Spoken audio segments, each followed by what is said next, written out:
Perkenalkan, saya Uliahimi Aninia dengan NIM 075 dan saya saat ini berada di kelas ASI 5B.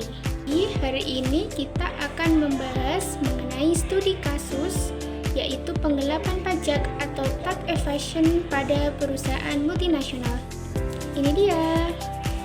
Jadi sebelum masuk ke studi kasus, penting untuk kita pahami bahwa penggelapan pajak atau tax evasion merupakan suatu tindakan ilegal dengan tujuan untuk mengurangi atau meminimalisasi kewajiban terhadap pembayaran pajak dengan cara melanggar peraturan perundang-undangan dalam bidang perpajakan. Pajak itu sendiri merupakan sumber penerimaan negara. Dengan adanya penggelapan pajak, maka tentu saja negara akan mengalami kerugian. PT Globalindo Raya merupakan perusahaan manufaktur di Indonesia yang memiliki cabang di 6 negara, yaitu Malaysia, Italia, Prancis, Libya, Meksiko, dan Bulgaria. Dalam pelaporan pajaknya, PT Globalindo Raya melakukan penggelapan pajak dengan sengaja menyembunyikan penghasilan dari cabang negara Libya, yaitu dengan tarif 20% dan Bulgaria dengan tarif 10%. Hal ini dilakukan untuk menghindari kewajiban membayar selisih pajak di Indonesia, mengingat tarif pajak kedua negara tersebut lebih rendah dibandingkan tarif pajak badan di Indonesia, yaitu sebesar 22%, sehingga beban pajak yang dilaporkan menjadi lebih kecil dari yang seharusnya. Selain itu, perusahaan juga melakukan penggelembungan biaya operasional fiktif sebesar 1,5 miliar di Indonesia melalui tagihan jasa konsultan palsu.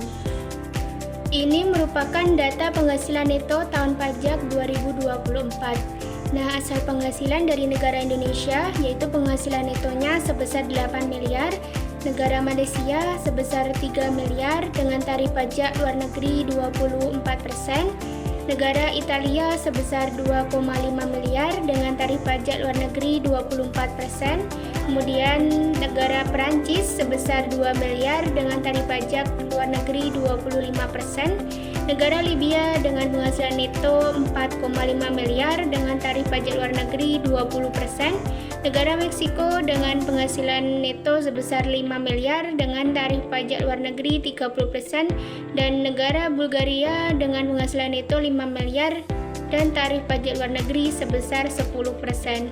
Pertanyaannya yaitu yang pertama, berapakah kerugian negara atas penggelapan pajak yang dilakukan oleh PT Globalindo Raya? Dan pertanyaan yang kedua yaitu jelaskan dampak kerugian perpajakan dalam kasus penggelapan pajak yang dilakukan oleh PT Globalindo Raya. Jadi, langkah yang pertama yaitu kita menghitung pajak penghasilan atau PPh yang sebenarnya. Jadi, langkah yang pertama yaitu kita harus menghitung terlebih dahulu mengenai total penghasilan kena pajak. Jadi dari seluruh ke-6 negara tadi kita jumlahkan penghasilan netonya. Untuk negara Indonesia sendiri yaitu sebesar 9,5 miliar. Nah, 9,5 miliar ini didapatkan dari penghasilan neto sebesar 8 miliar ditambah dengan biaya fiktif yang digelembungkan oleh PT Globalindo Raya tadi. Jadi 8 miliar ditambah dengan 1,5 miliar hasilnya 9,5 miliar. Kemudian dari negara Malaysia sendiri yaitu penghasilan netonya sebesar 3 miliar, dari negara Italia 2,5 miliar, kemudian dari negara Prancis 2 miliar, dari negara Libya 4,5 miliar, dari negara Meksiko 5 miliar, dan dari negara Bulgaria sebesar 5 miliar. Kemudian kita jumlahkan seluruh dari ke-6 negara tersebut dan memperoleh hasil total penghasilan kena pajaknya sebesar 31,5 miliar. Jadi langkah yang selanjutnya yaitu menghitung total PPh terutang. Jadi rumusnya yaitu total PPh terutang sama dengan tarif PPh badan di Indonesia yaitu sebesar 22% dikali dengan total penghasilan kena pajak. Jadi 22% dikali dengan 31,5 miliar menghasilkan 6 miliar 930 juta rupiah. Kemudian langkah yang ketiga yaitu menghitung total kredit pajak PPh pasal 24 atau batas maksimum. Rumusnya yaitu total kredit pajak sama dengan penghasilan luar negeri per total penghasilan dikali dengan total PPh terutang.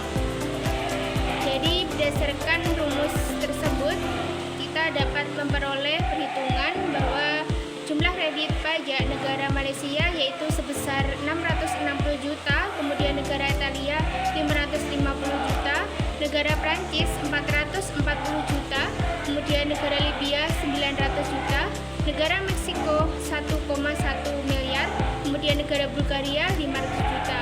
Kemudian dari jumlah kredit masing-masing negara tersebut kita jumlahkan menghasilkan 4 miliar 150 juta rupiah.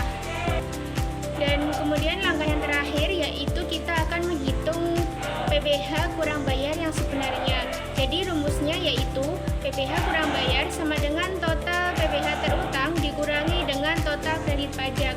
Jadi 6 miliar 930 juta rupiah dikurangi dengan 4 miliar 150 juta dan menghasilkan yaitu 2 miliar 780 juta rupiah. Jadi, pajak yang sebenarnya yang harus disetor oleh PT Global Indoraya ke kas negara Indonesia yaitu sebesar 2 miliar 780 juta rupiah. Akan tetapi, dalam pelaporan pajaknya, PT Global Indoraya melakukan penggelapan pajak dengan sengaja menyembunyikan penghasilan dari cabang negara Libya dengan tarif 20% dan Bulgaria dengan tarif 10%. Hal ini dilakukan untuk menghindari kewajiban membayar selisih pajak di Indonesia, mengingat tarif pajak dari kedua negara tersebut lebih rendah dibandingkan tarif pajak badan di Indonesia sebesar 22%, sehingga beban pajak yang dilaporkan menjadi lebih kecil dari yang seharusnya. Selain itu, perusahaan ini juga melakukan penggelembungan biaya operasional fiktif sebesar 1,5 miliar di Indonesia melalui tagihan jasa konsultan palsu. Maka perhitungannya yaitu, jadi perhitungan PPh yang dilaporkan oleh PT Global Indoraya yang telah melakukan penggelapan yaitu yang pertama mengenai total penghasilan yang dilaporkan. Jadi perusahaan ini telah melaporkan 5 negara. Penghasilan dari 5 negara yaitu Indonesia, Malaysia, Italia, Prancis, dan juga Meksiko. Nah, penghasilan itu untuk negara Indonesia yaitu sebesar 8 miliar, kemudian negara Malaysia 3 miliar, negara Italia sebesar 2,5 miliar, negara Prancis sebesar 2 miliar, dan yang terakhir negara Meksiko sebesar 5 miliar. Mengapa negara Libya dan negara Bulgaria tidak dimasukkan dalam penghasilan ini? Karena penghasilan negara tersebut telah disembunyikan oleh perusahaan ini. Kemudian langkah yang kedua yaitu total PPh terutang yang dilaporkan. Jadi rumusnya yaitu total PPh terutang sama dengan tarif PPh badan di Indonesia sebesar 22% dikali dengan total penghasilan. Jadi 22% ini dikali dengan 20 miliar 500 juta rupiah menghasilkan 4 miliar 510 juta rupiah. Dan langkah yang ketiga yaitu total kredit pajak PPh pasal 24 yang dilaporkan oleh PT Global Indoraya. Jadi rumusnya itu penghasilan luar negeri per total penghasilan dikali dengan total PPh terutang. Nah, berdasarkan perhitungan dari rumus tersebut memperoleh jumlah kredit pajak dari negara Malaysia sebesar 660 juta, kemudian negara Italia sebesar 550 juta, negara Perancis sebesar 440 juta, dan negara Meksiko sebesar 1,1 miliar. Kemudian dari keempat negara ini dijumlahkan dan total kredit pajak yang dilaporkan sebesar 2 miliar 750 juta rupiah. Dan selanjutnya yaitu langkah terakhir yaitu menghitung PPh kurang bayar yang dilaporkan. Jadi PPh kurang bayar ini rumusnya yaitu total PPh yang terutang dikurangi dengan total kredit pajak. Jadi 4 miliar 510 juta rupiah ini dikurangi dengan 2 miliar 750 juta menghasilkan 1 miliar 760 juta rupiah.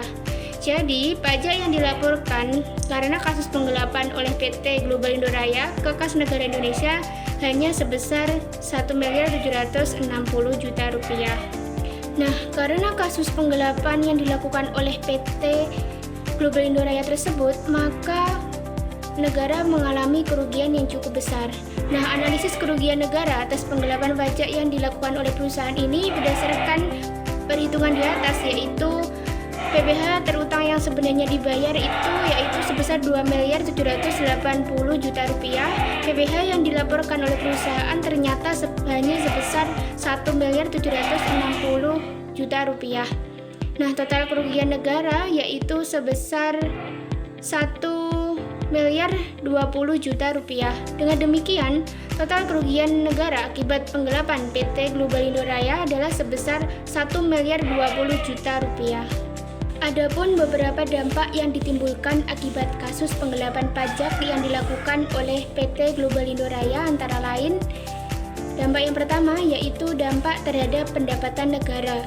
Akibat tindakan PT Globalindo Raya dengan sengaja menghapus penghasilan dari luar negeri, yaitu negara Libya dan Bulgaria, menyebabkan negara kehilangan potensi penerimaan pajak yang sah.